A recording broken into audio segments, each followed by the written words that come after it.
Hello and welcome to New Roads. Today I am going to talk about a very cheap, inexpensive way that you may be able to fix your furnace. If you're having problems with your furnace cutting on and off, only running for like a minute, maybe 30 seconds at a time, and you can't figure out what's wrong, watch this video and you'll be amazed at how $2.31 can save you thousands of dollars. Let's go!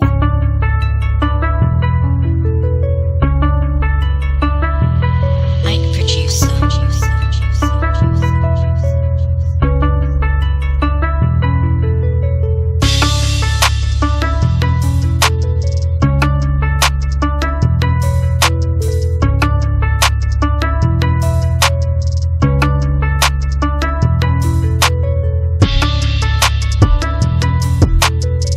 So about a month ago, I was experiencing problems with my furnace. It was running great, everything's fine, and then it stopped working.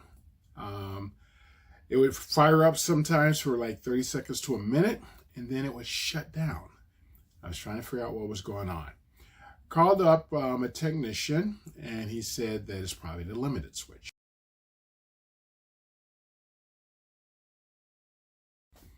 Went in, I checked that, but it was fine. Said that it might be the igniter. And then checked that, it was fine. Then I was told that maybe it was the circuit board. Went in, checked the circuit board, fine. I checked the gas valves. You're supposed to get a certain ohm meter reading between the valves, which is, I think, 40 ohms. They were perfect, 39.89 or something like that. So I couldn't figure out what was going on. So I started replacing stuff. I replaced the igniter switch, igniter system, didn't fix it. I replaced the limiter switch, didn't fix it. I went in and then replaced the circuit board 3 times. Didn't fix it. And then I actually replaced the gas valves, put in a brand new one. Didn't fix it. So I called up the technician. He came out to my RV. He checked it, checked everything that I did. Couldn't find out what was wrong and why it wasn't working. So I was thinking I just got to buy a new RV. I was thinking I needed to buy a new furnace. So he called Dometic. Dometic said that it might be with the control panels on the roof. On your roof you have control boards that actually regulate the temperature between all of your ACs, the thermostat, everything else. So, and the furnace, believe it or not. So went up and checked those. They were all fine. Everything was connected perfectly, and determined that that wasn't it as well. So I was beside myself. The technician came by and he did a bench test. Took everything out, did a bench test, and it worked just fine, flawlessly. Put it back in the system, didn't work. So I was at my wit's end. So while sitting one night, I went and started it up. It ran for like a minute and then shut down. And something said, it might be a fuse. So I went and I checked my fuse panel, but as you can see, no failures. Yep, open up. There we go. And when I looked inside, everything looked just fine. No lights on, nothing happening. So at that point, I said, let me turn this on and just see what happens. So I turned it on and I saw one of the fuses flash.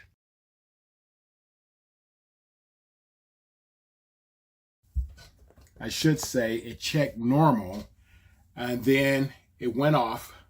It flashed for a second and then went back to normal. I said, So I pulled the fuse out and it was this one right here. It's an AT2. You can see that right there. So I can get to focus on that. There we go. It's an AT2, and it's actually a relay. It's a built-in little computer board with a relay in here.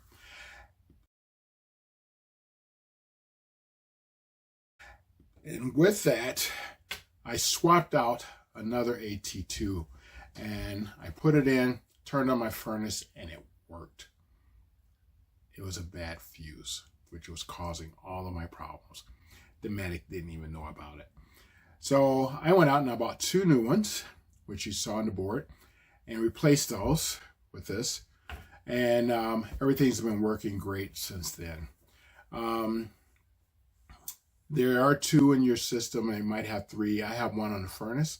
I have one on my accessories, and it's a 15 amp special fuse that you can put into the system, and you should be good to go. So if you're having problems where your furnace is only running for a minute to 30 seconds and is shutting down, but everything else seems to be perfectly okay, check that relay fuse. You'll see it. If you look under your panel, you'll see fuse, you'll see furnace, and it should have that large fuse there. And we take that out and replace it, or just put in a standard fuse for a little bit and see if it works. And if it does, it could save you thousands of dollars. Used furnace was going to cost me $675. Brand new one was going to cost me almost $1,500. It was crazy.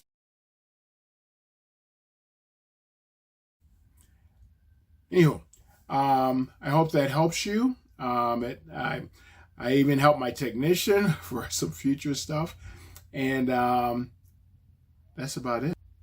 I have some other videos that tricks and tips. If you get a chance and you're a new RVer, check those out. I do have a video on how to replace your cell switch, which can save you hundreds of dollars as well. It's a $13 part. If you're handy with the screwdriver, you can do it within a few minutes.